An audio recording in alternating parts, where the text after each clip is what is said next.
going to keep it fairly simple, really. The theme here is the use of quantification of social value at the expense of value, and we see this in particular in the use of quantification in the competitive tendering context. So just picking up on a few words that we used in some of the other presentations, you know, the outcomes that matter, pre-existing strong relationships, innovation partnership, trusting and flexible approach, all great things, all things that should be part of social value. We think there's a great danger that if you go overboard on the quantification, you lose those magical things that make social value magical. So I'm just going to say three things. One, we are champions of social value. Our actions demonstrate that we are, and I'll use this just to set the scene. Second, I just want to talk about the dangers of quantification of social value and how it leads to gaming in the competitive tendering context. If you put rubbish in, you get rubbish out. And then I'll just finish with, on a more positive note, of things that you might want to think about if you're letting a contract which includes social value. So the first of those things, we are champions of social value. We're PossAbilities, we're a community interest company. We support people with learning disabilities. We have a turnover of 15 million, and we've been in operation for 7 years, and we've had 7 successive years of surplus. The surplus is actually real money, and we're investing that real money in social value, as opposed to some of the funny money that often gets used in the social value calculations. So some examples of the things that we're doing here. We fund the social lounge, which is a funky drop-in space for people, vulnerable adults and anyone else. It's open 364 days a year. People can meet friends, make new ones, have a hot meal.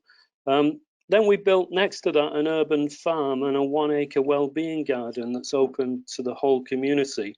And then on a scrappy piece of land next door to that, we just completed a £2 million apartment block so that 17 vulnerable adults can have their own front door for the first time in their lives. And that involved working with the council on a community asset transfer, you know, which is something you hear spoken about a lot. You don't actually see it in practice too often. So as well as doing all this, we've also kept on top of our core business. So we've achieved CQC outstanding accreditation in 2 successive inspections.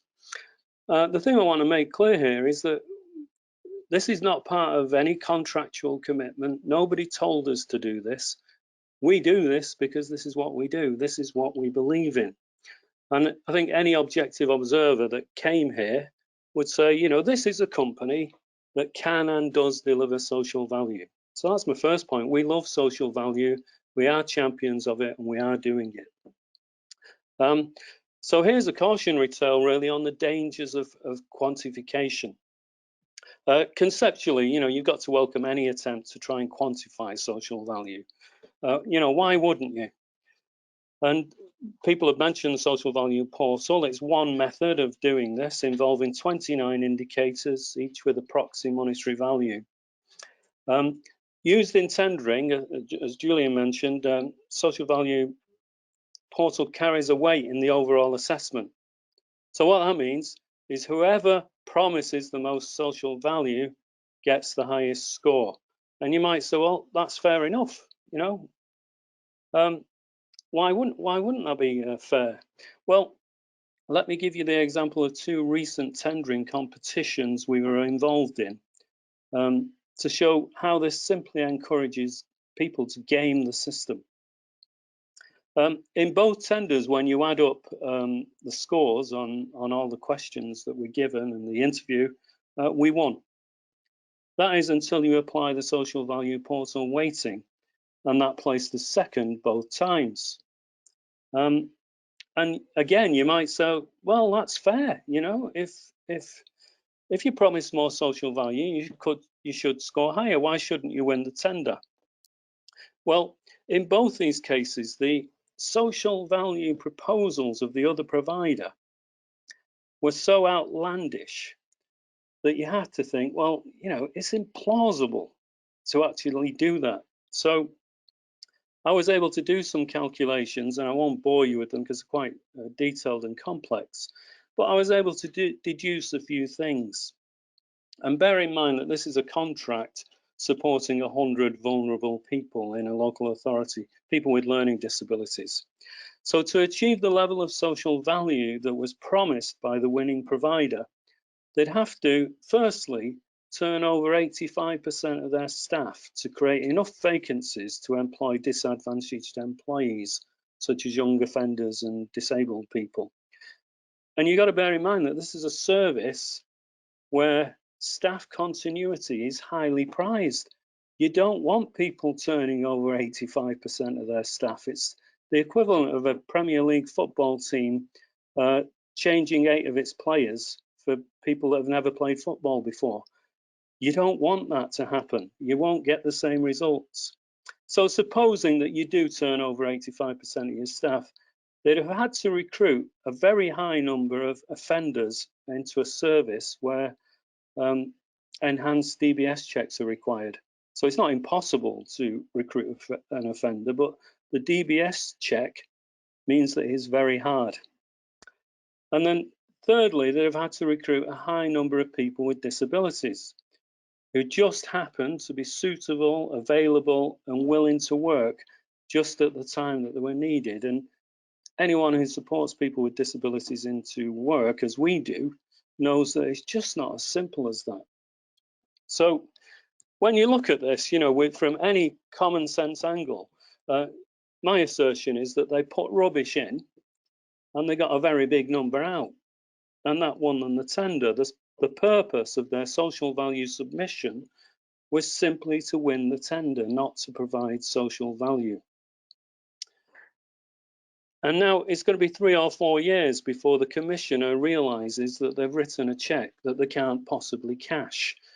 Yet under this particular contract, there are no penalties for achieving these not achieving these unachievable aims.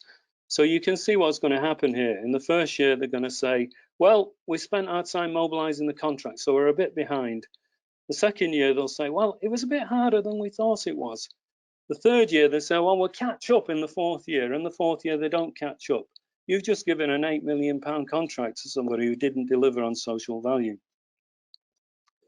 So the trouble with using the social value portal, although I don't blame the portal itself, I think the portal is a splendid piece of work. The trouble is it needs intelligent application. And if it doesn't have intelligent application, you actually encourage more outlandish, illogical, and perverse claims. So, and I've expressed these views actually to Social Value Portal, who I have to say were very receptive about our points. So it is not the methodology, it's the intelligent application. And of course, think of it in terms of if you're a procurement agency or a procurement department, you want big numbers, because at the end of the year, it's much better to say we've achieved £100 million worth of social value than to say we've achieved £10 million of social value. So in a way, it encourages the procurement departments to encourage gaming of the system. So that's my kind of rant over with. Things I think people should think about when they're letting a contract involving social value. Firstly, I think you should put some weight on evidence. When you're applying for a contract with Social Value Portal, you can only make claims about the future, social value that you're going to deliver in the life of the contract. There's no assessment of what, if anything, the bidder has done before. And if you come here, you can actually see it, you can touch it, you can feel it. What have those people that game the system in R2 tenders actually done? Nobody knows, because nobody asked them. Secondly, if something sounds too good to be true, it probably is. And if you put rubbish in the Social Value Portal, you get rubbish out. If somebody doesn't sense check it, you're just encouraging people to game the system. And with high value contracts at stake, they will. As has been mentioned, social value is an added extra. Look at our situation, where it's highly complex, highly regulated social care. The last thing you want is your managers taking the eye off the ball.